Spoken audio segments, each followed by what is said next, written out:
고령자 스스로 면허를 반납하면 인센티브를 제공하는 제도가 시행되고 있는데요. 올해 1분기 잦은 반납자가 급증하는 등 효과를 톡톡히 보고 있습니다. 박천영 기자입니다. 지난 2월 서울 강남에서 발생한 교통사고 현장입니다. 96살 운전자가 몰던 차량에 치여 행인이 숨지면서 고령 운전자 교통사고 대책에 대한 필요성이 다시 제기됐습니다. 실제 고령 운전자의 교통사고 발생 건수는 최근 4년 사이 50% 이상 급증했습니다. 올해부터는 75세 이상 고령 운전자의 면허증 갱신 적성 검사 주기가 기존 5년에서 3년으로 짧아졌고 갱신 전 교통안전 교육 이수가 의무화되기도 했습니다.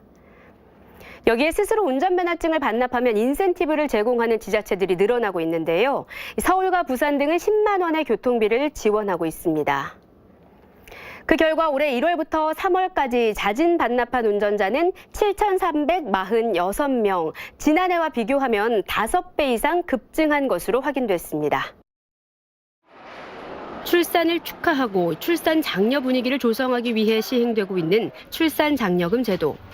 수도권에서는 인천 서구를 제외한 모든 기초자치단체가 시행해 왔는데 인천 서구까지 합세하며 수도권 66개 모든 시군구에서 출산 장려금이 지급됩니다. 출산 장려금은 지자체마다 지원하는 금액과 지원 방식의 차이가 있습니다. 첫째 아이는 200만 원, 둘째는 500만 원, 셋째는 1,000만 원, 넷째 이상은 2,000만 원. 수도권에서 출산 장려금 규모가 가장 큰 인천 강화구는 아이를 출산하면 장려금을 현금으로 지급합니다. 또 경기도에서 가장 많은 장려금을 주는 곳은 여주였고 서울에서는 영등포구인 것으로 나타났습니다.